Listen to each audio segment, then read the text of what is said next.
Halo para pecinta anime dimanapun kalian berada. Berjumpa lagi bersama Mimin Ganteng yang super aktif berbagi alur cerita, tentunya di channel Boss Anime. Gimana nih kabar kalian semua bos? Pasti sehat selalu dong? Absen dulu lah kayak biasanya. Kalian nonton keberapa nih di video kali ini? Gas tulis di kolom komentar ya. Dan pada kesempatan kali ini, Mimin akan menceritakan sebuah alur cerita anime yang pasti kalian tidak asing lagi nih. Anime ini berjudul No Game No Life. Anime ini menceritakan tentang kakak beradik bernama Sora dan juga Shiro, seorang pro player game online yang ditakuti semua pemain dunia game. Nah, di dunia nyata, mereka itu super no-lab dan tidak punya teman. Sampai akhirnya mereka ditawari oleh dewa untuk pindah dunia. Di dunia yang baru, mereka menjadi super makjos karena dunia itu diatur ketat sama permainan. Apa-apa harus diselesaikan dengan permainan. Karenanya, Sora dan juga Shiro yang seorang pro player bisa dengan mudah mendapatkan kekuasaan di sana. Tapi sebelum masuk ke videonya, seperti biasa jangan lupa like dulu video ini dan bantu sampai tembus ke 1000 like ya, agar Mimin semakin semangat nih buat membahas alur cerita anime yang lain. Gimana? Pasti udah penasaran kan dengan keseruan ceritanya? Dan tanpa berlama-lama lagi langsung saja kita menuju ke alur ceritanya. Sikat bosku!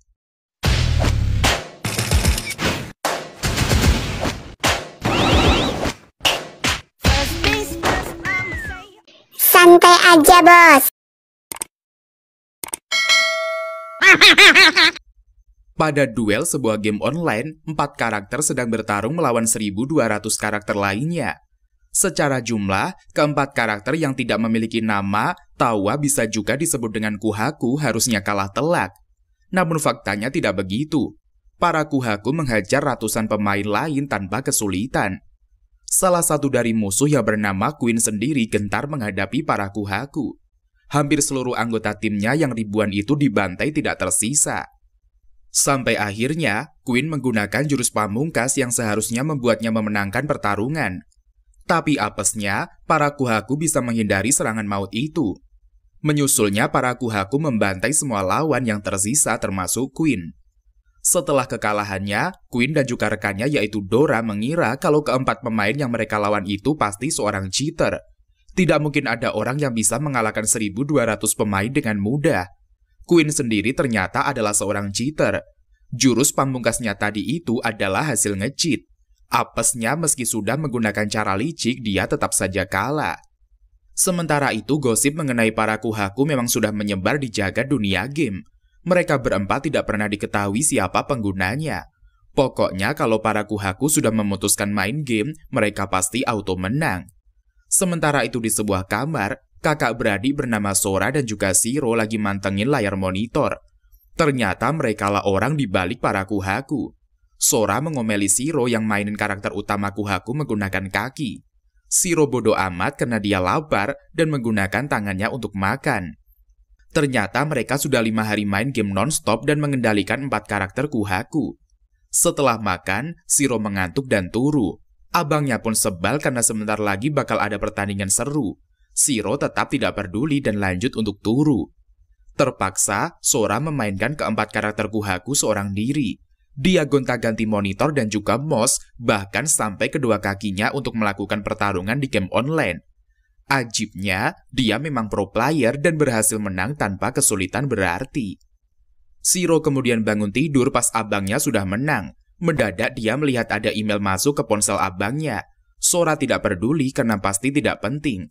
Lagian dia juga tidak punya teman alias no-lab. Tapi Shiro nekat membuka email itu.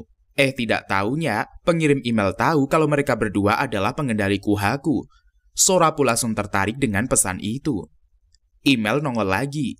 Isi pesannya bertanya apakah mereka berdua merasa salah lahir di dunia ini. Beberapa saat kemudian mereka ditawari untuk main sebuah game untuk uji coba. Mereka pun mau melakukannya. Ternyata game itu adalah catur. Menurut Sora, pergerakan bidak lawan pasti sudah diprogram sedemikian rupa untuk mengalahkan Grandmaster catur. Tapi Shiro tidak gentar. Catur meski kayaknya ribet, sebenarnya cuma kayak permainan tic-tac-toe. Shiro pun menerima tantangan dan mulai melakukan duel catur. Sora cuma lihatin adiknya main, sampai akhirnya Shiro merasa kewalahan. Bidak lawan membuka posisi yang mengorbankan salah satu bidak penting. Sora pun langsung tahu kalau lawan mereka bukanlah program komputer, cuma sesama player yang mungkin menggunakan taktik berbahaya seperti itu. Karenanya Sora pun tertantang dan nimbrung bermain. Dia dan juga adiknya menggabungkan skill kemudian lanjut melakukan perlawanan.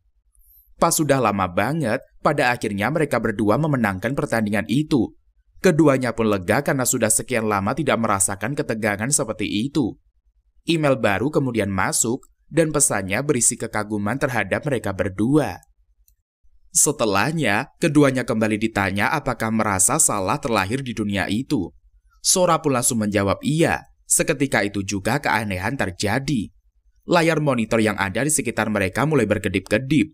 Sosok misterius muncul dari monitor dan menarik mereka ke dunia lain. Sora dan juga Shiro terjun bebas dari langit menuju dunia baru yang sangat asing. Bersama mereka, bocil bernama Ted juga ikut terjun bebas. Ted pun memberitahu bahwa dia adalah dewa di dunia itu. Dia menceritakan kalau di dunia itu semuanya ditentukan dengan permainan. Segala bentuk perang, pembunuhan, perampokan, dan juga hal-hal buruk lainnya dilarang. Sebuah konflik harus diselesaikan dengan permainan. Pihak yang ditantang boleh menentukan jenis permainan yang akan dilakukan. Selain itu, ada beberapa aturan mutlak yang tidak boleh dilanggar, seperti konflik yang harus diselesaikan dengan permainan. Atau jika ketahuan berbuat curang, maka bakal langsung dianggap kalah dan masih banyak lagi. Shiro dan juga Sora jatuh ke daratan dan nyungsep, tapi ternyata mereka masih hidup.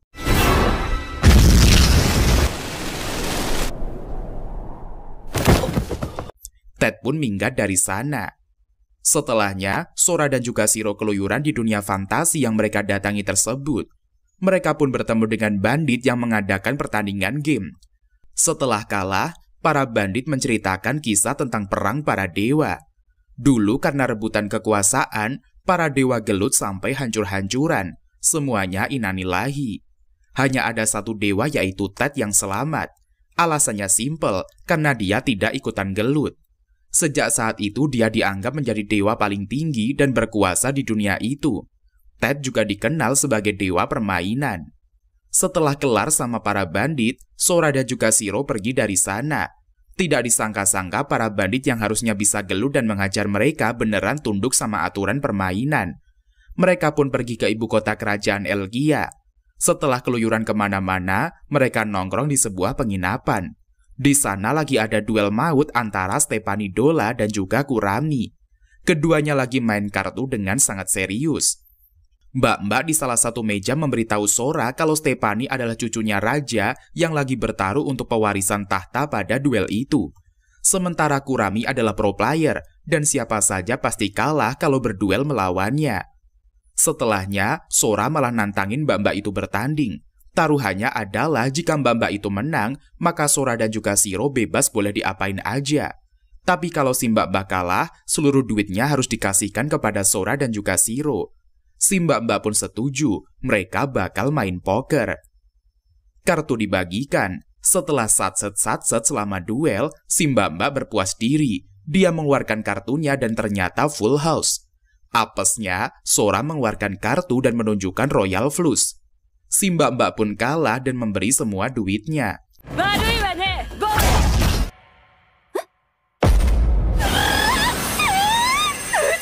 Sora dan juga Shiro kemudian pergi. Sambil berjalan, Shiro bilang kalau kecurangan abangnya kelihatan banget di matanya.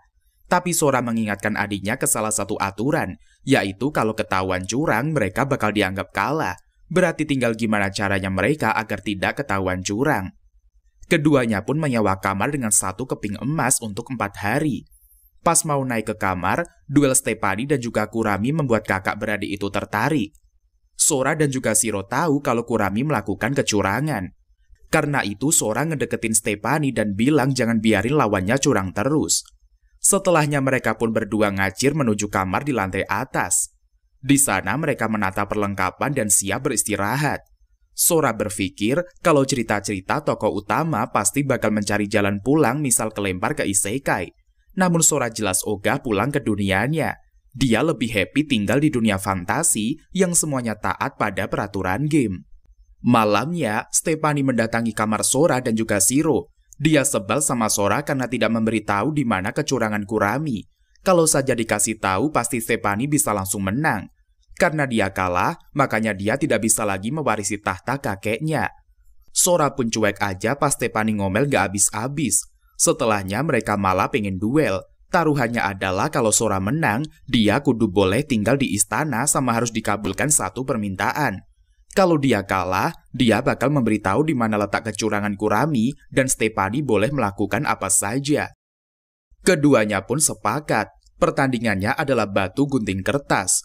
Sora pun pede dan bilang kalau dia bakal mengeluarkan kertas. Mendengarnya Stephanie malah bimbang. Kalau Sora memang benar mau mengeluarkan kertas, maka Stephanie harus mengeluarkan gunting. Tapi bisa saja itu adalah jebakan, dan Sora ingin memancing Stephanie mengeluarkan gunting. Kemudian Sora bakal mengeluarkan batu. Tidak mau dikibulin, Stephanie yakin kalau Sora pasti bakal mengeluarkan batu, sehingga dia kudu mengeluarkan kertas. Keduanya langsung melakukan suit. Apesnya, Sora ternyata ngeluarin gunting pas Stephanie ngeluarin kertas. Sora pun ketawa-tawa jahat karena bakal tinggal di istana. Setelahnya, satu permintaan yang harus dikabulkan Stephanie adalah dia harus jatuh cinta sama Sora. Shiro malah menganggap abangnya bego karena bertele-tele. Padahal tinggal bilang Stephanie bakal jadi miliknya pas taruhan, dan dia pun auto dapat istana dan juga Stephanie. Sora pun langsung kena mental karena tidak memikirkan itu. Dia terbutakan keinginan untuk melepaskan keperjakaannya dan malah memikirkan hal yang berbelit-belit. Tapi karena sudah kejadian, maka apa boleh buat.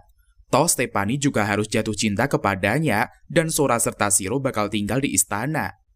Setelahnya Sora memanggil Stephanie dengan sebutan Step biar makin mesra.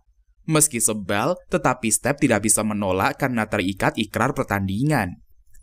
Beberapa waktu kemudian, mereka pun pindah ke istana. Di sana pertandingan perebutan tahta pun terus berlangsung.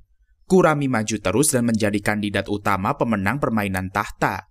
Sementara itu, Sora dan juga Shiro lagi nyantai di balkon. Step datang nyamperin mereka sambil nawarin biskuit bikinannya. Waktu itu Step tahu kalau Sora dan juga Shiro berasal dari dunia lain. Step pun menjelaskan kalau mereka ada di kawasan Imanity, yaitu di mana ras manusia tinggal. Dulu kerajaan Elkia dan juga wilayah Imanity membentang di seluruh daratan dunia itu. Tapi seiring waktu wilayahnya menyempit, di dunia itu juga ada banyak banget ras selain manusia. Mereka semua juga terikat pertarungan game yang dibuat oleh Ted. Di sisi lain, Kurami memenangkan pertandingan pamungkas. Dia pun mengokohkan dirinya sebagai penerus tahta raja.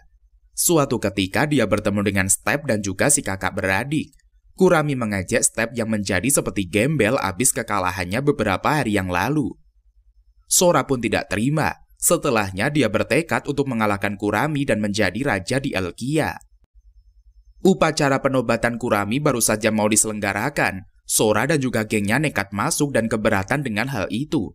Setelahnya Sora nekat menantang Kurami buat duel memperebutkan tahta.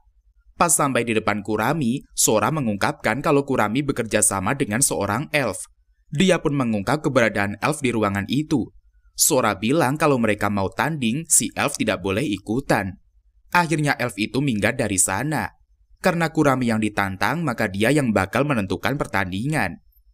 Siangnya, Sora dan juga gengnya nongkrong di taman. Sora tahu kalau elf itu membantu Kurami mengubah kartunya selama duel. Step pun penasaran kenapa ada elf yang terlibat. Sora kemudian bilang kalau perebutan tahta menggunakan permainan membuka celah yang sangat lebar untuk ras lain ikut campur. Dengan membantu salah satu kandidat, ras lain bisa ikut mengontrol jalannya kerajaan karena si raja bakal menjadi boneka mereka. Tidak lama kemudian, Kurumi nongol dan mengajak mereka jalan-jalan menggunakan kereta kuda. Sepanjang perjalanan, Kurami meminta Sora untuk menyerah saja. Dia punya alasan kenapa harus menjadi raja. Semua itu demi rakyat Elkia sendiri. Dengan berlindung di bawah ras elf yang super makjos, maka Elkia bakal aman. Lain ceritanya kalau mereka berdiri sendiri dan bisa dibantai ras lain. Namun Sora dan juga gengnya menolak tawaran itu. Mereka pun akhirnya berpisah. Setelah Kurami tidak ada, Sora memberitahu Step kalau Kurami lagi frustasi. Kalau Kurami yakin bisa menang, dia tidak bakal menemuin mereka dan ngasih tahu hal-hal begituan. Dan kalau apa yang dikatakan memang benar, ngapain juga hal penting seperti itu malah diceritakan kepada orang lain.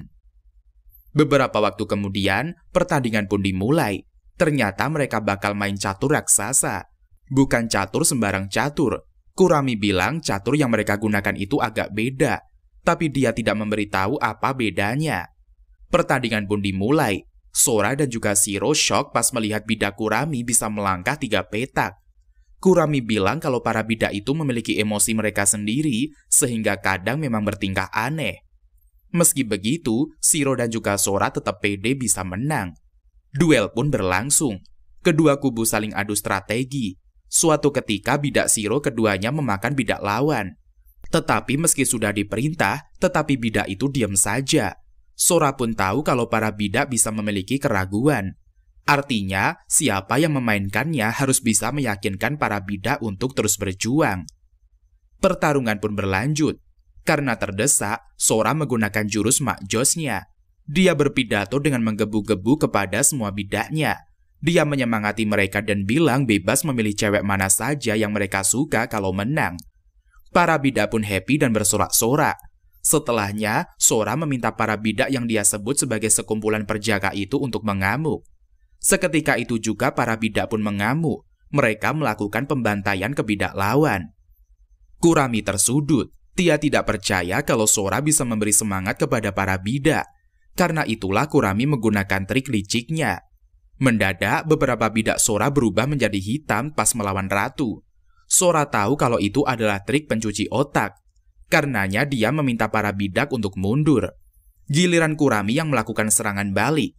Sora stres karena strateginya amburadul. Sampai akhirnya dia kepikiran cara jenius. Pas ratu mau nyerang, Sora nongol di depannya dan meminta ratu berhenti menyerang. Malahan Sora ngombalin si ratu dan bilang kalau dia cakep.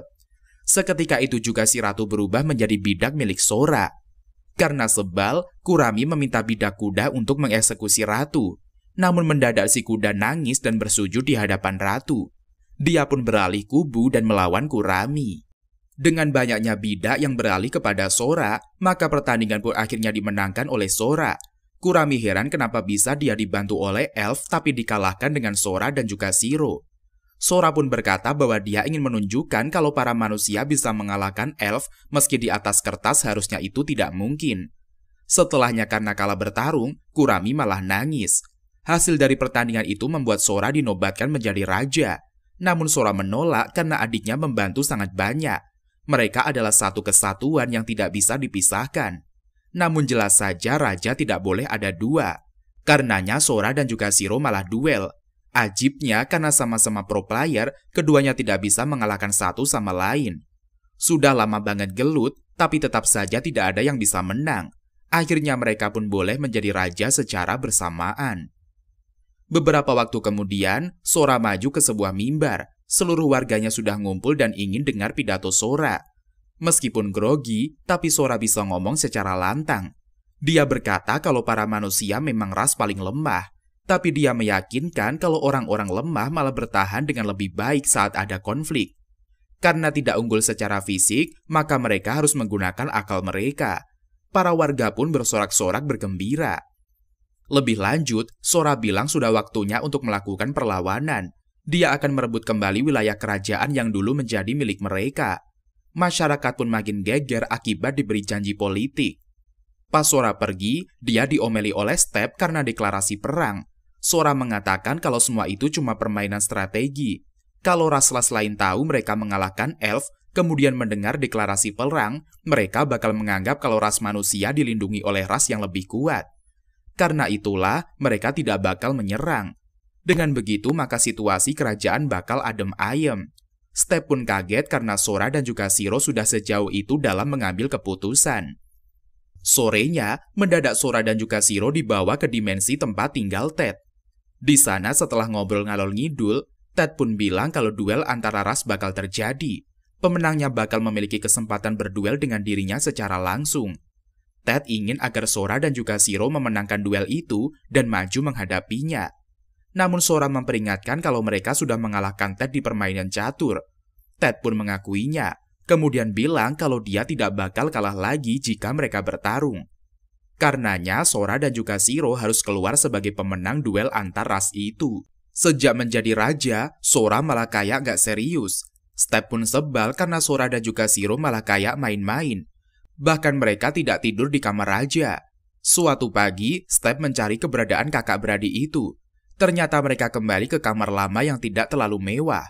Pas ditemui di sana ada banyak banget buku yang berserakan di mana-mana. Step pun mengomeli mereka karena ngacak-ngacak buku dan kayak lagi males-malesan. Awalnya Step berpikir kalau Sora dan juga Shiro bisa menjadi penyelamat Elkia. Tapi pas lihat kelakuan mereka, dia menjadi ragu. Demi membuat Sora lebih baik, Step menantang dia duel. Kalau Sora kalah, dia harus menjadi orang baik. Sora pun bilang daripada mengubahnya menjadi orang baik, mending mengubahnya menjadi Ryaju saja. Sora bilang Ryaju itu orang yang punya penghasilan oke, pertemanan oke, dan juga kehidupan yang oke. Intinya Ryaju itu kebalikannya sama otaku wibu yang nolep dan nangis itu. Pertandingan pun dimulai. Mereka bakal main blackjack dan Step yang ngocok serta bagiin kartu. Step pun pede bisa menang karena blackjack itu lebih mengutamakan keberuntungan dan Sora juga tidak bisa curang. Di awal-awal kartu Sora tidak terlalu bagus, tapi setelah beberapa saat, Sora bahkan tidak perlu mengambil kartu yang dibagikan dan langsung membukanya. Dia menang dengan telak. Sora sedih karena menang dan tidak bisa menjadi Ryaju. Sementara Step pun heran kok bisa dia kalah terus. Sora pun memberitahu kalau Step melakukan kecurangan pas ngocok kartu. Dia diemin aja karena bisa mengambil keuntungan dari kocokan Step yang dibikin-bikin itu. Step pun makin sebal karena Sora malah menang dari kecurangannya. Step pun sebal dan mau minggat. Dia harus mengurusi bangsawan pemberontak yang tidak setuju sama berbagai kebijakan yang diterapkan oleh Sora. Saat itulah Sora punya ide. Dia memanggil para bangsawan yang memberontak dan menantangnya dalam duel permainan. Pas duel itu kelar, beberapa bangsawan kembali sambil tidak pakai apa-apa karena kalah bermain. Sorenya, Sora dan juga Shiro keluyuran di kota. Step pun ngikut mereka dengan pakaian kayak manusia setengah binatang. Dia sebal karena harus memakai pakaian itu. Tapi apa boleh buat soalnya dia kalah dalam duel melawan Sora tadi pagi. Karena dia berpenampilan kayak gitu, dia jelas saja menjadi pusat perhatian warga. Penampilannya seperti ras Warbis, salah satu ras di dunia yang sangat kuat. Setelahnya, Sora dan juga Shiro minggat. Step ingin mengejar, tapi ternyata dia sudah diikat di tiang sehingga tidak bisa kemana-mana. Di sisi lain, Sora dan juga Shiro keluyuran sampai bosan dan nongkrong di sebuah gang. Saat itulah Step nongol dan ngomel-ngomel. Dia pun ingin nantang Sora lagi. Kalau Sora kalah, dia bakal menjadi Ryaju. Awalnya Sora ingin maju, tetapi Shiro yang turun tangan untuk menggantikan abangnya.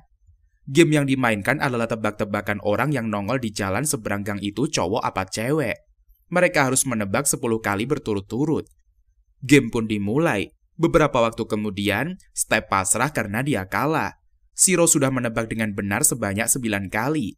Sora bilang kalau adiknya menggunakan penglihatannya untuk mengobservasi sekeliling. Karena itulah, dia bisa menebak cowok atau cewek yang kemungkinan melintas di sana. Setelah itu, Shiro meminta Step untuk lepas celana dalam karena sudah kalah. Mereka pun keluyuran kemana-mana sepanjang sore. Selama itu juga, Step masih terus menantang Shiro. Tapi setiap kali dia menantang, Shiro selalu menang. Endingnya, satu persatu pakaian yang dipakai oleh Step dicopoti karena kalah terus. Sampai akhirnya Step nekat melakukan permainan terakhir. Kali ini Sora yang maju. Step main game tebak-tebakan berapa lama burung yang nongkrong di dekat sana bakal terbang. Step nebak 30 detik. Sora kemudian bangkit dan bilang 3 detik. Dia mengambil batu dan melemparkan ke arah burung-burung sehingga para burung kemudian minggat dari sana. Step sebal karena Sora main curang. Tapi Sora bilang kalau nggak ada peraturan yang nggak ngebolehin kayak gitu. Step pun pasrah menerima nasibnya. Dia sebal karena tidak pernah punya keberuntungan saat main game. Saat itu juga Sora bilang tidak ada yang namanya keberuntungan. Semuanya bisa digabungkan antara peraturan, syarat, permainan psikologis, dan masih banyak yang lainnya yang bisa menunjang kemenangan dalam game. Sora bilang dia bisa membuat prediksi yang sangat akurat dari semua itu. Bahkan pemenangnya sudah ketahuan sebelum permainan dimulai. Sora lebih jauh berkata bahwa pengetahuan yang luas bisa membuat peluang menang menjadi lebih besar. Dan karena itulah Sora frustasi saat ini. Dia tidak punya pengetahuan apa-apa soal ras Warbis atau yang lainnya. Dia dan juga Shiro sudah mempelajari banyak hal di perpustakaan kerajaan. Tapi sangat sedikit info yang bisa didapat. Mereka tidak mungkin menang kalau tidak punya cukup pengetahuan. Dengan begitu, Elkia dan juga Imanity bisa dalam ancaman besar. Step baru menyadari kalau ternyata Sora dan juga Shiro sangat serius mengatasi masalah itu. Dia baru ingat kalau mereka berdua memang selalu mencari informasi lewat semua buku sejak sampai di sana. Tidak lama kemudian, langit mendadak gelap. Ternyata ada pulau melayang yang bergerak di atas mereka. Step bilang kalau itu adalah Avanheim, tempat tinggal dari para Phantasma. Sora pun kaget karena Phantasma adalah peringkat kedua dari perang gede-gedean di masa lalu yang disebut dengan Exit. Sora pun bingung bagaimana caranya melawan Phantasma yang super kuat itu. Shiro kemudian menyadari sesuatu. Sora paham dan berpikir seandainya bisa membawa Flugel ke kota melayang dan berpihak kepada mereka, maka potensi menang akan lebih gede. Tapi mereka tidak tahu caranya pergi ke kota melayang itu. Pas lagi bingung, Step bilang kalau mencari Flugel di dekat sana juga ada. Step bilang sekitar 5 tahun yang lalu, ada Flugel di perpustakaan nasional. Kakek Step kalah bermain melawan Flugel. Kemudian si Flugel mengambil perpustakaan beserta seluruh isinya. Sora malah bilang kalau kakek Step bego. Alasannya karena cuma orang bego yang mempertaruhkan perpustakaan sebagai pengetahuan. Menurut Sora, pengetahuan adalah satu-satunya senjata ras manusia. Sora dan juga Shiro segera minggat ke perpustakaan kota. Mereka tahu kalau Flugel menduduki peringkat ke-6 dari Exit. Mereka diciptakan saat perang kuno sebagai senjata barisan terdepan untuk membunuh dewa. Mereka pun sampai di perpustakaan. Step penasaran kenapa Sora ingin melawan seorang Flugel. Sora pun menjawab dia ingin mendapatkan pengetahuan milik Flugel tentang dunia yang tidak bisa diperoleh dari buku-buku. Dengan cara itulah, dia bisa maju dan mengatasi permasalahan dengan ras-ras lain. Sora bilang secara tradisi, Flugel hanya memainkan satu permainan. Step membenarkannya karena menurut sejarah memang seperti itu. Sora pun menjadi lega. Dia dan juga gengnya sampai di sebuah pintu besar. Setelah siap untuk menantang duel, Sora pun membuka pintu raksasa tersebut. Ternyata, Flugel yang ada di sana adalah cewek bernama Jibril. Ajibnya, Jibril tahu identitas dari Sora, Shiro, dan juga Step meski baru pertama kali bertemu. Setelah ngobrol ngalor ngidul, Sora bilang ingin mengajak duel dengan pertaruhan perpustakaan dan seluruh isinya. Jibril bilang kalau dulu para Flugel adalah pembantai barbar dan pembunuh sadis. Sebagai ganti karena tidak bisa membunuh lagi, mereka menggantikannya dengan pengetahuan. Seluruh buku yang ada di sana sangat bernilai bagi Flugel. Artinya, dia tidak mau memberi kalau apa yang dia dapatkan tidak setara. Sora pun pede aja dan bilang kalau dia punya 40.000 buku dari dunia lain. Dia juga bilang kalau dia dan juga adiknya berasal dari dunia lain. Jibril tidak percaya, karena memanggil makhluk dari dunia lain sangatlah susah. Bahkan dewa kuno sekalipun kewalahan melakukannya. Sora pun bodoh amat, kemudian menunjukkan tablet yang dia bawa dari dunia asalnya. Di tablet itu ada 40.000 buku digital dan dengan bahasa yang tidak bisa dipahami Jibril. Mendengarnya Jibril pun langsung tertarik. Dia menguasai banyak banget bahasa di dunia dan pas melihat tulisan di bahasa buku digital, dia sama sekali tidak tahu. Karenanya dia sangat ingin mendapatkan tablet berisi 40.000 buku tersebut. Tapi sebelumnya dia ingin mengecek tubuh Sora biar yakin kalau dia berasal dari dunia lain. Pas sudah mengecek, Jibril bilang kalau struktur tubuh Sora memang beda dan tidak diketahui. Bahkan tidak ada tanda-tanda roh di tubuh Sora. Artinya memang Sora tidak berasal dari dunia itu. Setelahnya Jibril pun setuju untuk bertanding. Malahan tidak cuma memberi perpustakaan, Jibril menawarkan seluruh dirinya kepada Sora. Mereka pun berangkat ke arena pertandingan. Seperti biasa, Flugel selalu mengajak lawannya main sambung kata. Tidak kayak sambung kata biasa, tapi apa saja yang diucapkan pas sambungin kata bakalan beneran muncul di sana. Mereka bebas boleh menggunakan kata dari dunia manapun asalkan beneran ada. Kalau salah satu dari mereka menggunakan kata yang pernah dipakai atau tidak bisa menjawab selama 30 detik, maka dia dinyatakan kalah. Mereka pun duduk di sebuah ruangan khusus. Di sana apa saja yang disebutkan bakalan muncul. Jibril dan juga Sora juga bakal merasakan secara nyata efek dari apa saja yang mereka panggil. Namun sihir pelindung sudah dimunculkan biar tidak ngefek ke dunia luar. Sora pun mulai yang pertama. Dia bilang bom hidrogen. Ledakan dahsyat yang menggemparkan dunia muncul. Tapi untungnya, Jibril bisa menciptakan pelindung biar tidak Modiar terkena ledakan tersebut. Sora sudah memahami sesuatu. Dia bisa memanggil hal-hal berbahaya seperti bom hidrogen ke permainan. Setelahnya, mereka pun secara bergiliran main sambung kata. Namun semuanya hanyalah pemanis bagi Sora karena dia sudah yakin bisa menang sejak memanggil bom hidrogen. Sudah berjam-jam karena asik main sambung kata, Sora masih saja meladeni permainan Jibril. Sampai akhirnya, Sora memutuskan untuk segera mengakhiri permainan. Dia menciptakan litosfer yang merupakan inti panas dari bumi. Mereka pun tampak melayang di luar angkasa dan jatuh ke arah planet yang dipenuhi magma panas. Namun Jibril masih bisa melanjutkan sambung kata. Sampai akhirnya, Sora masuk ke babak berikutnya. Dia mengucapkan kata yang bisa membuat oksigen di sekitar mereka menghilang. Tanpa oksigen, maka mereka tidak bakal bisa bersuara. Artinya, jika Jibril tidak bersuara selama 30 detik, Sora bakal menang. Awalnya Sora pede bisa menang. Apesnya, Jibril bisa membuat tulisan di udara menggunakan sihir. Namun ternyata itu sudah diprediksi oleh Sora. Meski dia tidak bisa bersuara atau menulis di udara, Sora sudah menyiapkan kertas yang dia kasih tulisan. Pas ditunjukkan, dia memicu ledakan bintang dahsyat yang disebut dengan hypernova. Dengan ledakan dahsyat itu, Jibril tidak punya kesempatan lagi untuk melanjutkan permainan. Sora pun keluar sebagai pemenangnya. Beberapa saat kemudian, Jibril nongol sama Sora dan juga yang lainnya. Dia tidak menyangka bisa dikalahkan sama Sora. Setelahnya Sora bilang kalau dia sudah tahu bakal menang pas memunculkan bom hidrogen. Permainan setelah itu cuma happy-happyan aja. Dia bilang tidak mungkin kalah dari seorang Flugel, sedangkan dia pernah mengalahkan Dewa Tet. Jibril pun terkejut mengetahui fakta itu. Sora melanjutkan kalau yang memanggil dia dan juga adiknya ke sana adalah Tet. Sejak saat itu, Jibril takjub dan berlutut di hadapan Sora. Dia siap mengabdikan hidupnya kepada mereka berdua. Hari-hari berikutnya, Sora mempelajari mengenai wilayah Federasi Timur yang dikuasai oleh Warbis. Dia berencana untuk menantang Federasi Timur dengan bantuan pengetahuan dari Jibril.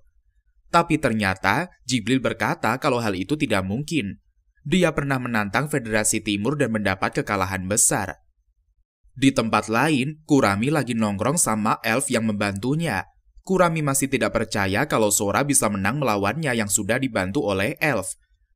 Karenanya, Kurami yakin kalau Sora atau bahkan Imanity secara keseluruhan sudah dibantu oleh ras lain yang lebih tinggi. Satu-satunya ras yang bisa mengalahkan kemampuan elf adalah ras Warbis dari Federasi Timur. Karenanya sudah pasti kerajaan Elkia dan juga ras Imanity dibantu oleh Federasi Timur. Kembali ke Sora, dia dibantu oleh Jibril mengenai Warbis. Dulunya ras Warbis saling bertikai satu sama lain dan perang saudara yang berkepanjangan. Sampai akhirnya muncul satu tokoh yang bisa menyatukan seluruh ras Warbis dan mendirikan Federasi Timur. Sejak bersatu, mereka memperluas wilayah dengan sangat cepat. Mereka memenangkan permainan demi permainan untuk memperebutkan wilayah itu. Celakanya, siapapun yang sudah bermain melawan Federasi Timur ingatannya pasti dihapus, sehingga tidak ada yang tahu seperti apa permainannya berlangsung. Hal itulah yang membuat Federasi Timur tidak bisa dikalahkan. Elfen Grande bahkan sudah bertanding sebanyak 4 kali dan selalu dikalahkan. Sora juga mengetahui ada kerajaan yang nekat bertanding 8 kali dan selalu kalah, sehingga wilayah Federasi Timur semakin luas. Saat Sora bertanya kerajaan bego mana yang bertanding dan kalah 8 kali, Jibril malah mengajak mereka berteleportasi ke wilayah perbatasan Federasi Timur dengan Elkia.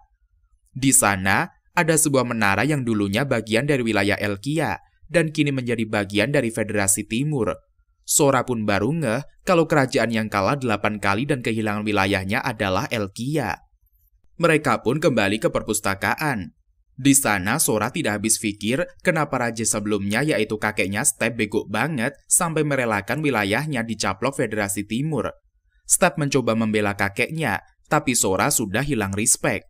Kakek Step tidak memikirkan warga dan nekat bertanding 8 kali meski sudah tahu bakal kalah. Akibatnya wilayah Elkia menjadi semakin sedikit. Step pun sedih dan membenci Sora. Sambil menangis dia pergi meninggalkan perpustakaan dan kembali ke kamarnya. Sambil rebahan di kasur, Step mengamati kunci misterius yang dulu diberikan oleh kakeknya. Dulu kakeknya bilang ada ruangan rahasia yang hanya bisa dibuka menggunakan kunci itu. Step diminta menyerahkan kunci itu kepada raja berikutnya. Namun Step jelas ogah memberikan kunci itu kepada Sora karena sudah menghina kakeknya. Pas dia lagi sedih-sedihnya, Jibril nongol. Dia minta Step buat kembali ke perpustakaan karena ada yang penting. Step pun segera berangkat. Pas sampai di perpus, dia ngumpet di balik dinding dan mengamati apa yang ingin dilakukan Sora. Ternyata Sora mati-matian mencoba memberitahu alasan di balik kakek Step melakukan pertaruhan besar itu. Sora melihat peta wilayah Elkia yang diserahkan kepada Federasi Timur. Sebagian besar adalah wilayah yang tidak terlalu potensial untuk kerajaan. Hanya wilayah terakhir yang memiliki menara itulah yang cukup potensial. Selain itu, pasti ada alasan kenapa kakek Step bertanding sampai 8 kali meski sudah sering dikalahkan. Bangsa elf saja bertarung hanya sampai 4 kali dan menyerah. Sora langsung mendapatkan pertanyaan penting yang harus dijawab. Kenapa kakek Step hanya bertanding selama 8 kali? Kenapa setelah 8 kali bertanding dia mendadak stop dan tidak pernah menantang lagi? Semua itu bisa terjadi adalah karena tujuan kakek Step sudah tercapai entah apapun itu.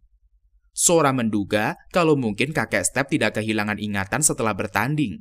Melihat Sora yang terus mencoba mencari tahu alasan di balik kakeknya yang bertanding, Step pun terharu. Dia nongol di depan mereka dan memberikan kunci yang diberikan oleh kakeknya. Mereka semua pun pergi ke kamar raja. Di sana setelah mencari ke sana-sini, akhirnya mereka menemukan sebuah ruangan rahasia. Di ruangan itu ada jurnal peninggalan kakek Step. Di jurnal itu ketahuan bahwa ingatan kakek Step memang tidak hilang. Para warbis sengaja membiarkan ingatan kakek Step tertinggal karena ingin mengerjainya dan biar kakek Step terus menantang. Padahal sebenarnya diam-diam kakek Step mencari cara untuk memecahkan misteri permainan warbis. Dia tidak bisa memberitahu kepada orang lain karena terikat dengan perjanjian permainan, yaitu tidak boleh memberitahu siapapun selama dia hidup. Karena itulah, dia menulis jurnal yang ditunjukkan untuk raja berikutnya. Kakek Step juga rela dihujat sebagai raja bego karena kalah terus. Tapi dia rela menerima semua itu karena yakin bahwa raja berikutnya akan berhasil mengalahkan Federasi Timur. Karena itulah, kakek Step memilih pewaris tahta dengan melakukan turnamen permainan. Harapannya biar siapapun yang menang pasti sangat ahli dalam bermain dan bisa mengalahkan Federasi Timur. Step pun terharu saat membaca jurnal kakeknya. Sora pun bilang kalau kakek Step bukanlah orang bego. Dia adalah ahli strategi yang rela tampak bego demi kemenangan. Besoknya, Sora dan juga gengnya pergi ke menara kastil yang dulu menjadi milik Elkia. Tempat itu sekarang menjadi bangunan kedutaan besar warbis di Elkia. Mereka bertemu sama Hatsue Ino, seorang warbis bapak-bapak. Mereka pun masuk ke dalam menara. Ternyata, warbis punya teknologi yang sangat canggih kayak di dunia nyata. Jibril pun kagum melihat sebuah monitor yang bisa memunculkan gambar. Kekaguman Jibril itu malah bikin Sora yakin dengan dugaannya. Mereka semua sampai ke ruangan utama. Di sana mereka bertemu dengan cewek bernama Hatsune Ino yang merupakan anak dari Hatsune Izuna. Mereka semua duduk bersama dan ngobrol-ngobrol. Sampai akhirnya, Sora nekat ingin mengajak Federasi Timur berduel. Pertaruhannya adalah seluruh wilayah Federasi Timur. Kalau Sora menang, dia dapat semua wilayah Federasi Timur. Tapi kalau dia kalah, dia bakal menyerahkan celana dalam Step. Jelas saja kekomplaan Sora tidak digubris. Sampai akhirnya Sora membongkar misteri tentang permainan Federasi Timur. Ada alasan kenapa Elfen Grande menantang sebanyak 4 kali. Mereka pasti tertantang dengan kekalahan pertama. Karena ingatan seputar permainan dihapus, mereka malah ingin mencari tahu kenapa bisa kalah. Karena itu mereka mencoba menggunakan strategi lain dan menantang lagi. Kalah lagi dan maju lagi. Di pertandingan keempat ada 2 kemungkinan kenapa Elfen Grande tidak melanjutkan pertandingan. Alasan pertama adalah mereka merasa tidak mungkin mengalahkan Federasi Timur karena tidak tahu rahasia permainan Federasi Timur. Atau yang kedua, mereka tahu rahasia permainan tetapi tetap saja kalah dan memutuskan untuk sia-sia saja melanjutkan permainan. Sora pun tahu apa yang menyebabkan Federasi Timur selalu menang dan menghapus ingatan para lawan. Permainan yang dilakukan adalah duel video game.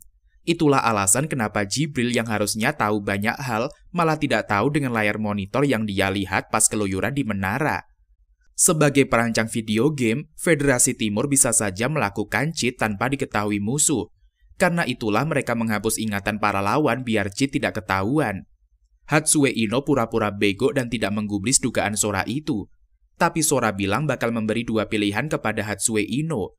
Antara info itu bakal dikasih kepada Elfen Grande atau mereka melakukan duel pertaruhan Federasi Timur dan juga celana dalam step. Hatsue Ino pun stres kudu bersifat bagaimana. Kalau dia berpura-pura bodoh amat, info itu bakal menyebar kemana-mana dan membuat Federasi Timur dalam bahaya. Kalau dia menerima duel, mereka juga mempertaruhkan seluruh Federasi Timur cuma untuk mendapatkan celana dalam step. Kalau dia menerima tantangan itu, artinya dia membenarkan semua dugaan Sora. Karena Hatsue Ino masih mikir, Sora kemudian memberikan tawaran baru. Dia bakal mempertaruhkan pion ras Imanity dalam pertandingan. Kalau dia kalah, maka seluruh ras Imanity bakal kehilangan hak atas exit, sehingga pertarungan yang dibuat oleh Ted tidak akan berlaku. Artinya, para Imanity bakal sama rendahnya dengan binatang. Sora bilang dia bakal memberi waktu Federasi Timur untuk berpikir. Meski demikian, Sora memperingatkan Hatsue Ino bahwa dia dan juga adiknya berasal dari dunia lain. Meski Federasi Timur melakukan cheat dalam pertandingan, hal itu tidak bakal berpengaruh karena Sora dan juga Shiro adalah Kuhaku yang tidak bisa kalah. Sora dan juga gengnya kemudian kembali ke istana. Dia diomeli oleh Step karena pertaruhan itu sangat besar. Bahkan seluruh warga juga berdemo di sekitar istana karena sebal sama pertaruhan Sora yang membahayakan nyawa para rakyat.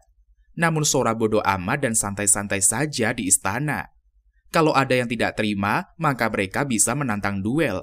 Sora pun meyakinkan Step kalau dia dan juga Shiro pasti menang. Mereka tidak bakal kalah sama permainan apapun. Hari-hari berlalu dan belum ada kabar sama sekali dari Federasi Timur. Jelas saja butuh waktu lama karena yang dipertaruhkan sangat besar. Selain itu, Sora tampak sedang menunggu seseorang untuk datang menemuinya. Sampai akhirnya setelah sekian lama menunggu, orang yang dia tunggu-tunggu itu datang. Dia bilang kepada adiknya kalau dia percaya kepadanya. Adiknya juga bilang kalau dia percaya ke abangnya. Setelahnya, Sora pergi meninggalkan adiknya. Sementara itu, Shiro malah tambah khawatir dan mencoba memanggil abangnya yang sudah berjalan menjauh. Situasi pun mendadak aneh, dan tiba-tiba Shiro berada di sebuah ruangan itu sendirian tanpa ada kakaknya. Shiro bermimpi tentang masa lalunya. Dulu dia tinggal di panti asuhan. Dia terlalu jenius dan bisa mengalahkan siapa saja dalam permainan apapun. Sampai akhirnya dia bertemu dengan Sora dan juga keluarganya. Sora pun mengajak Shiro bermain catur, dan sejak saat itu mereka selalu bersama. Namun mendadak, gambaran wujud Sora memudar. Shiro pun bangun terengah-engah. Dia mencari kesana-sini, namun tidak ada Sora dimanapun. Jibril pun datang dan menemuinya karena khawatir. Shiro bertanya siapa Tuan Jibril. Tanpa ragu, Jibril menjawab kalau tuannya adalah Shiro. Setelahnya Shiro bertanya siapa yang meminta Step jatuh cinta. Jibril menjawab kalau Shiro yang melakukannya. Saat membahas mengenai Sora, ternyata Jibril tidak tahu siapa Sora. Shiro pun panik. Dia yakin kalau Sora benar-benar ada, namun tidak ada bukti yang bisa dia temukan. Shiro pun dilema karena bisa saja Sora selama ini memang hanyalah hayalannya. Beberapa waktu kemudian, Jibril bertemu dengan Step. Mereka membahas kondisi Shiro yang yakin kalau dia punya kakak. Namun baik Jibril dan juga Step bahkan semua orang yang ada di sana tidak pernah tahu siapa itu Sora. Shiro pun datang ke dunia itu seorang diri. Karenanya kalau Sora memang pernah ada, mungkin Sora sudah melakukan permainan yang membuat dirinya dilupakan semua orang. Artinya ada ingatan palsu yang sudah ditanamkan.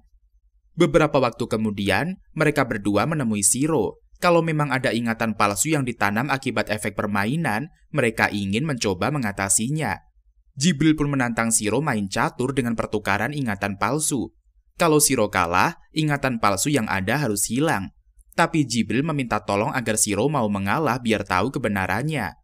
Mereka pun bermain catur, namun meski sempat mau kalah, Shiro pun teringat dengan abangnya dan memenangkan pertarungan. Setelahnya Shiro bertanya apa yang Jibril dan juga Step lakukan kemarin. Kedua cewek itu pun mengucapkan apa yang sudah mereka lakukan. Namun yang dimaksud Shiro adalah tanggal 19, bukan tanggal 20. Saat itulah Jibril dan juga Step sama-sama kaget. Mereka tidak ingat apapun tentang tanggal 19. Setelahnya, Shiro mencoba mencari sisa-sisa keberadaan kakaknya. Namun Sora tidak ditemukan dimanapun. Sampai akhirnya Shiro menemui Jibril. Waktu itu Shiro bertanya apakah ada sihir yang bisa melenyapkan keberadaan seseorang. Namun Jibril bilang dia belum pernah tahu yang semacam itu. Saat Shiro bertanya apakah elf bisa melakukannya, Jibril pun bilang mungkin mereka bisa. Dan ternyata benar, Sora mengadakan duel Igo atau catur dengan bidak batu bulat khas Jepang, dengan Kurami dan juga si elf yang bernama Vi. Yang mereka pertaruhkan adalah keberadaan masing-masing sekaligus perampasan ingatan. Yang menang bakal memiliki ingatan lawannya, dan tubuh yang kalah bakal menghilang. Kurami pun menyetujuinya. Sebelum bertarung, Sora bilang ada satu permainan lagi, yaitu bahwa temannya bisa melanjutkan permainan kalau keadaannya tidak memungkinkan. Setelah sepakat, duel pun dilaksanakan. Setelah melakukan permainan, Sora ambruk dan ingatannya pindah kepada Kurami. Saat itulah Kurami tahu kalau Sora sengaja mengalah agar Kurami mengetahui apa yang sebenarnya terjadi. Karena memiliki ingatan Sora, Kurami pun tahu jika tidak ada ras lain yang membantu Sora selama ini. Tubuh Sora kemudian menghilang, namun permainan belum selesai. Di istana mendadak Shiro dan juga yang lainnya menemukan bidak batu bulat di permainan Igo. Shiro ingat dengan ucapan abangnya yang bilang kalau dia percaya kepadanya. Posisi bidak itu sama persis dengan yang ada di dimensi tempat Sora dan juga Kurami berada. Karenanya, Shiro pun mencoba memahami pola permainan. Setelah paham, Shiro menggerakkan bidak, kemudian sukses mengalahkan Kurami. Tubuh Sora mendadak muncul di sana. Ingatan semua orang tentang Sora pun kembali. Kurami dan juga Vi juga muncul di sana. Ternyata, Sora nekat melakukan itu biar mendapatkan kepercayaan dari Kurami dan juga Vi. Setelahnya, dia ingin Vi melakukan sesuatu. Kurami pun berkata kalau setelah mengetahui ingatan Sora, dia percaya bahwa strategi Sora sangatlah bagus. Mereka ingin Vi menjadi mata-mata. Beberapa waktu setelahnya, mereka melakukan persiapan menghadapi Federasi Timur. Setelah hari terus berganti, pada akhirnya pertandingan pun diselenggarakan. Sora dan juga gengnya menembus kerumunan warga yang masih demo dan tidak kelar-kelar. Mereka pun melesat ke menara tempat kedutaan besar Federasi Timur di Kerajaan Elkia berada. Di sana mereka disambut oleh Ino dan juga Izuna. Mereka masuk ke ruangan pertandingan yang bakal dilakukan. Ternyata video game yang dibuat itu super canggih dan menggunakan virtual reality. Plek kayak Sword Art Online gitulah modelnya. Sora dan juga Shiro bakal bertanding melawan Izuna. Sementara itu, Jibril dan juga Step juga ikutan dan menjadi pendamping Sora dan juga Shiro. Setelah semua peraturan diucapkan, kedua kubu pun sepakat. Mereka langsung masuk ke dalam mode virtual reality. Saat para peserta sudah masuk ke proses game, Ino merasakan sesuatu yang mencurigakan. Saat dia menoleh ke arah kejauhan, dia melihat Kurami yang ada di sana. Dia pun heran kenapa Kurami ada di tempat itu. Dan jauh di atap menara, ternyata Vi juga sudah muncul dan siap menjalankan tugas. Sementara itu, Sora dan juga gengnya bertemu di sebuah lift pada dunia game. Sora menjelaskan kalau dia sengaja membiarkan para warga demo. Kalau mereka membencinya, maka mereka pasti akan menonton baik-baik pertandingan sehingga bakal susah kalau Federasi Timur buat melakukan kecurangan. Kalau sampai ketahuan curang, sudah pasti Federasi Timur bakal kalah. Mereka pun sampai di tempat game dilaksanakan. Sora dan juga Shiro langsung nyungsep dan minta maaf karena mereka pasti kalah. Ternyata setting game itu adalah di Tokyo. Sora dan juga Shiro tidak berdaya dan jadi sampah masyarakat kalau sudah berurusan dengan Tokyo. Sebuah hologram kemudian nongol dan menunjukkan wajah Pak Ino. Dia memberitahu aturan di dalam game. Sora baru sadar kalau dia berada di Tokyo yang tidak beneran. Akhirnya dia pun merasa oke dan bisa melanjutkan pertarungan. Pak Ino memberikan mereka senjata yang bernama pistol tergila-gila. Kalau terkena tembakan itu, siapa saja bakal tergila-gila kepada si penembak dan menjadi anak buahnya. Seluruh NPC di game itu sudah disetting biar tergila-gila sama Sora dan juga gengnya. Kalau berhasil dikeroyok, Sora dan juga gengnya bakal kehabisan tenaga untuk menembak dan tidak bisa melanjutkan permainan. Untuk menang, Sora harus mencari Izuna dan kemudian menembaknya. Mendadak banyak banget NPC datang ke sana dan mengincar Sora dan juga gengnya. Step pun berhasil dikeroyok cewek-cewek sehingga dia tidak bisa melanjutkan permainan. Tidak mau bernasib seperti Step, Sora, Shiro dan juga Jibril minggat dari sana. Sambil menembaki para NPC, mereka pun keluyuran di Tokyo sambil mencari keberadaan Izuna berada. Sampai akhirnya mereka menemukan Izuna di sebuah gedung. Shiro pun maju dan melakukan adu tembak yang begitu sengit. Keduanya saling melancarkan tembakan, namun tidak ada yang bisa saling melukai. Namun Shiro bisa mendesak Izuna, sehingga Izuna terpaksa lompat dari jendela gedung, kemudian terjun bebas ke bawah. Jibril muncul dan menyerang dari atas, namun Izuna bisa menghindari serangan demi serangannya. Dari kejauhan, Sora melancarkan tembakan jarak jauh. Tapi anehnya Izuna menyadari tembakan itu, kemudian menangkisnya dengan kain di bajunya. Izuna pun berhasil melarikan diri. Di sisi lain, Shiro akhirnya tahu kalau peluru itu bisa ditangkis menggunakan baju. Sora dan juga gengnya pun ngumpul. Mereka heran kenapa bisa Izuna menyadari tembakan yang dilancarkan oleh Sora dari kejauhan. Cuma ada satu penjelasan, yaitu Izuna sudah memanfaatkan cheat dari game itu. Malamnya, Sora dan juga geng lagi ngumpul di taman. Shiro lagi bikin strategi buat ngalahin musuh. Saat itulah Shiro menyadari adanya tembakan dari jarak jauh. Dia mendorong Sora dan membiarkan dirinya terkena tembakan. Setelahnya, Shiro pun berbalik menyerang Sora dan juga Jibril. Keduanya pun terpaksa mundur. Sora meminta Jibril mengatasi Izuna, sementara dia harus mengurusi adiknya. Keduanya pun berpisah. Izuna dan juga Jibril bertemu di atap gedung. Keduanya maju dan saling melancarkan tembakan beruntun ke arah masing-masing. Sementara itu, Sora dikejar oleh adiknya di sebuah gedung. Sepanjang pelarian, Sora pun heran kenapa Shiro tidak berlari mengejarnya, tapi malah malas-malesan kayak tidak niat gelut. Mereka pun tiba di atap. Di sana, Shiro menembakkan peluru beruntun ke arah abangnya. Sora menghindari semua peluru, kemudian menabrak adiknya. Dia pun membawa Shiro melompat dari atap gedung pencakar langit itu. Sambil terjun bebas, Sora menembak Shiro. Saat itulah Izuna muncul dan siap menyerang. Ajaibnya, Shiro masih bisa sadar dan melancarkan tembakan dahsyat.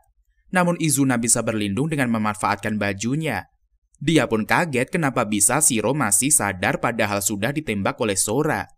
Pas dilihat baik-baik, ternyata yang ditembak oleh Sora tadi hanyalah celana dalamnya Shiro. Sora juga memberitahu kalau Shiro tidak pernah berpihak kepada Izuna, karena pas ketembak tadi, Shiro menggunakan bajunya untuk menghalau tembakan. Izuna pun menjadi makin senang karena pertarungan sangat seru. Mendadak, dia mengubah fisiknya menjadi super sangar, sehingga pertarungan yang sesungguhnya baru beneran akan dimulai. Izuna mengaktifkan kekuatan War Beast yang sangat langka, yaitu pengumpulan darah. Dengan kekuatan itu, gerakannya menjadi lebih cepat, kuat, serta bisa melampaui hukum-hukum fisika. Sora dan juga Shiro kocar-kacir menghadapi amukan itu. Mereka pun terdesak dan tidak bisa ngapa-ngapain. Sampai akhirnya di salah satu area, Izuna maju dan melancarkan tembakan maut. Sora maju sambil menghindari serangan. Apesnya, Izuna melancarkan beberapa tembakan sekaligus. Hasilnya, Sora dan juga Shiro tertembak di kepala dan kemudian ambruk. Setelahnya Izuna pun kembali ke mode normal. Pas dia ngira sudah menang, mendadak Step yang digendong NPC nongol dan melancarkan tembakan ke tubuh Izuna. Akhirnya Izuna pun ambruk, dan permainan dimenangkan oleh tim dari Elkia. Setelah kemenangan itu, Vi dan juga Kurami pergi dari menara. Beberapa saat setelahnya, Sora ditemui oleh mbak-mbak bernama Miko yang merupakan penguasa Federasi Timur. Dia masih tidak terima dengan kekalahan itu. Setelah diselidiki, dia juga tahu kalau ada elf bernama Vi yang memata-matai teknologi permainan dan akan melaporkan kepada Elfen Grande. Jika sampai Elfen Grande tahu rahasia permainan, mereka pasti bakal melakukan pembantaian. Tapi Sora santuy saja, karena itu memang bagian dari rencana. Dia sudah memberikan perintah ingatan palsu kepada Vi setelah dia mengalahkan Kurami kemarin. Dengan begitu, Vi bakal memberikan info yang salah kepada para Elfen Grande. Artinya informasi tetap terjaga. Setelahnya Miko pun menantang permainan kepada Sora. Karena sudah bosan dengan permainan ribet, Sora menerimanya dan menggunakan game tebak sisi koin. Dia melempar koin ke udara dan mendadak Miko menggunakan jurus pengumpulan darah untuk menganalisis lemparan koin. Sebelum koin jatuh, dia memilih salah satu sisi. Tapi ternyata koinnya nyelip di sela-sela lantai dan terlihat berdiri. Permainan mereka pun menjadi seri. Sora menyarankan penggabungan wilayah di mana Federasi Timur tetap dipimpin oleh Miko tetapi berada di bawah kekuasaan Elkia. Artinya, seluruh wilayah gabungan akan menjadi Federasi Elkia. Karena itu yang terbaik, Miko pun menerimanya. Pas sore-sore, Sora dan juga gengnya nyantai di balkon. Sora bilang kalau dia ingin menantang Ted berduel. Caranya adalah dia harus mengumpulkan 16 ras sehingga mendapat 16 bidak catur dari ras masing-masing. Kalau sudah begitu, maka dia akan memiliki hak untuk menantang Ted. Sementara itu, Ted di tempatnya berada juga happy. Dia tidak sabar Sora mengumpulkan 16 bidak dan datang untuk melawannya. Dia yakin tidak salah pilih orang, sehingga kebosanannya selama ini bisa berakhir. Dan anime ini pun berakhir sampai di sini. Anime ini penuh dengan duel strategi yang koplak tapi makjos. Bukan jenis strategi yang bikin pusing pol-polan, namun tetap seru dan asik banget buat diikuti. Kemampuan Sora dan juga Shiro yang pro player dalam main game memang tidak ada otak. Beruntung banget gamer nolep kayak mereka berdua kelempar ke dunia yang diatur oleh dewa permainan. Akhirnya skill mereka pun diakui dan menjadi orang paling makjos di dunia itu. Dan mungkin sampai di sini dulu perjumpaan kita pada video kali ini. Jangan lupa like, komen, dan subscribe-nya agar Mimin semangat untuk membahas alur anime yang lebih menarik ke depannya. Terima kasih.